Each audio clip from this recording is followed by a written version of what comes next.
this video, I'm going to talk about forgive, but don't forget. And I think that this is particularly important when we're coming out of narcissistic relationships. This is all part of the healing process, both sides of this, the forgiving and the not forgetting. And the not forgetting might seem a little bit odd to you, like, why are we holding on to that? But there's reasons that we need to not forget about this, moving forward and being able to be healthy and heal and all of those things.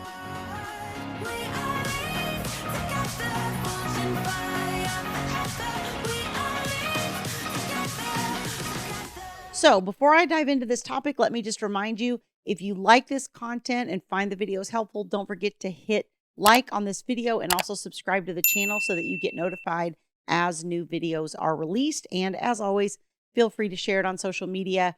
Just like you, there are many other people out there looking for this kind of information. So the more we share, the more people we reach. I think that the forgive part is of this equation, I guess, so to speak, is kind of obvious for most of us. It's like, yeah, okay, I need to forgive the person. We don't always want to, and we're not always ready to in the very first instance. But I don't know if you've ever heard the quote, not forgiving is like drinking poison and expecting the other person will die. So what happens when you don't forgive is all of that resentment, all of those things build up and really create toxicity within yourself, right? And it makes it hard for you to go on and be happy and be able to build healthy relationships and all those things if you haven't actually forgiven the other person. And look, I know this can be really hard when we're talking about somebody who is abusive and who you've been through, this really toxic relationship with, be it narcissism or borderline or, all the different high conflict personalities that we talk about. I know that can feel really, really difficult. And I think what we always have to remember is, why is this person this way? What causes them to act out in the narcissistic way and to have those behaviors and all of that? And that is their own traumas, right? Their own childhood things. So the things for us that cause us to become codependent and people pleasing and all those types of things, that just has to do with the way we processed our trauma, right? And so narcissists have a different way of having processed that trauma. Although the trauma may be different, but sometimes it's a different kind of trauma or their own personal processing or whatever it is that causes them to deal with it in a different way, right? Like we might seek validation and people please and want approval and attention and all of those things. Whereas a narcissist might go into, okay, well, I don't need anybody for anything. I'm not going to let anybody get close enough. So it's sort of dealing with the same type of issue where we're trying to protect ourselves from those sort of trauma responses, but we're doing it in a way where we're trying not to upset the other person. And the narcissist does it in a way where they're trying to not let the other person in. So I think when we can start to reframe this and understand the place where this comes from, I would say for the vast majority of people, I find it's not that they started out as just this horrific, uncaring, unthoughtful person. I don't think any of us really start that way. But as we go through things through childhood and all of that, we start developing these really unhealthy coping mechanisms that we're not really even aware of until we get a little bit older and have, things happen to us that cause us to kind of hold up the mirror and go, oh, wait a minute. So I think when you can really get to a point where you can start to understand that this person is reacting out of their own trauma, it helps you to be able to forgive them and to be able to do that for yourself so that you can move on without that darkness and that resentment in your heart towards that person. And I think that's especially important if you have kids, because this is the other parent of your children either way, right? And so we don't want to pass on those negative feelings that we have. And I find that children are really intuitive around this. And a lot of times they know the negative feelings are there, even when we may think that we're not expressing them or not showing them. But that does not mean that we need to forget the behaviors, right? Because even if I forgive this person and I say, look, I understand why this person is this way. I understand why they dealt with things that the way they did. I don't like it. I don't agree with it. I don't condone it, but I get why it happened. And I get that that was about them and their trauma and not about me, right? Because I think when you're the codependent person, we tend to kind of think that the narcissist behavior, at least in the beginning, before we really start realizing what it is and kind of digging down that tunnel deeper, we sort of think, what are we doing wrong, right? It's causing this person to react in this way. And we aren't. The answer is it is a product of their childhood trauma and how they learn to cope. But the reason that we can't forget is because, all right, look, narcissists went through trauma and developed these coping behaviors or whatever, right? They still have a responsibility to work through that and handle that and acknowledge it and take responsibility of it for themselves.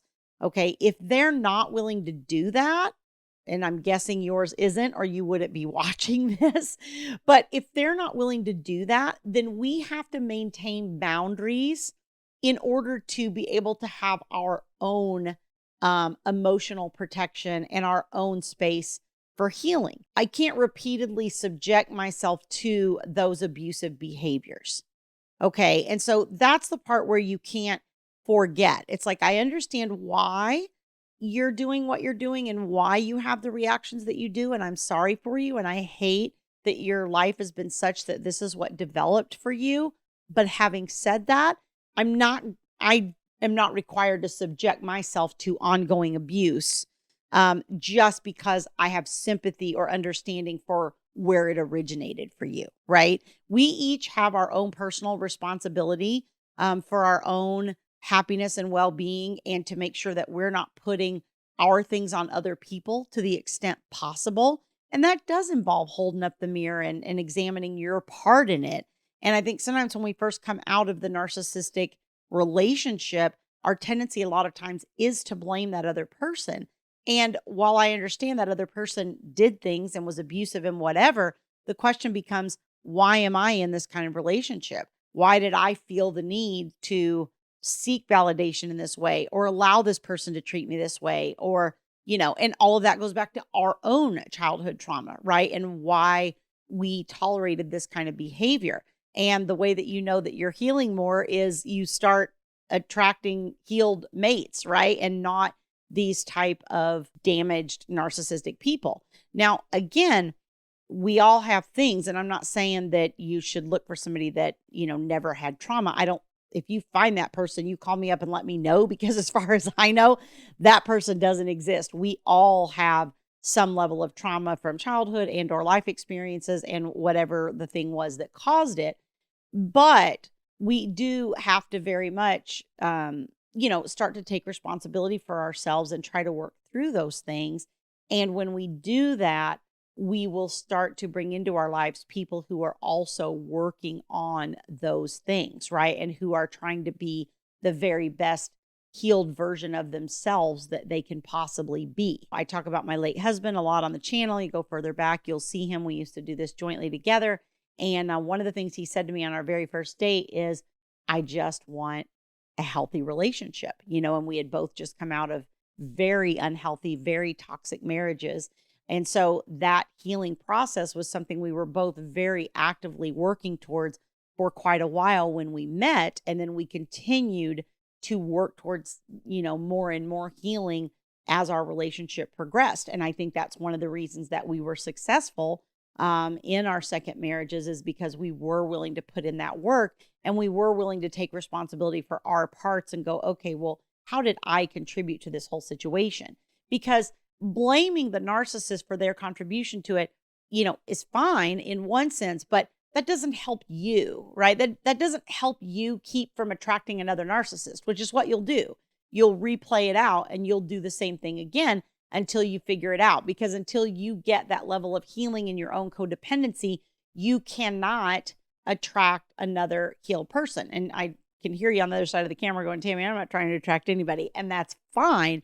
But you also need to be that healed person for yourself so that you can love yourself, because that's really where the real work begins in a lot of ways. So I hope that's kind of a helpful perspective on this for you and will help maybe kind of get you into a more positive state of mind and not a negative, because at the end of the day, we can't control or change the narcissist.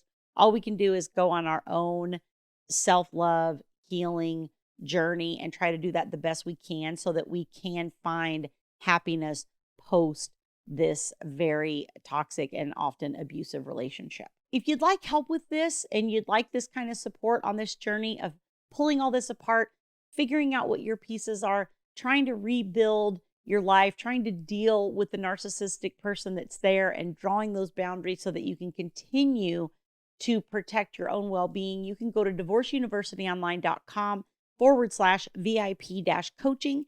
There is information on that page. You can learn more about my group coaching programs, and you can also learn about my premium one-on-one VIP coaching services.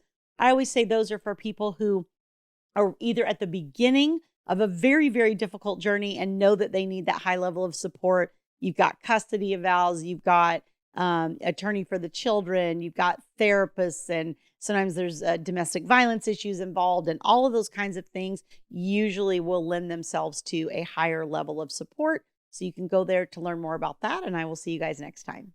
We'll grow in number, fueled by them to see the horizon, turn us to thousands.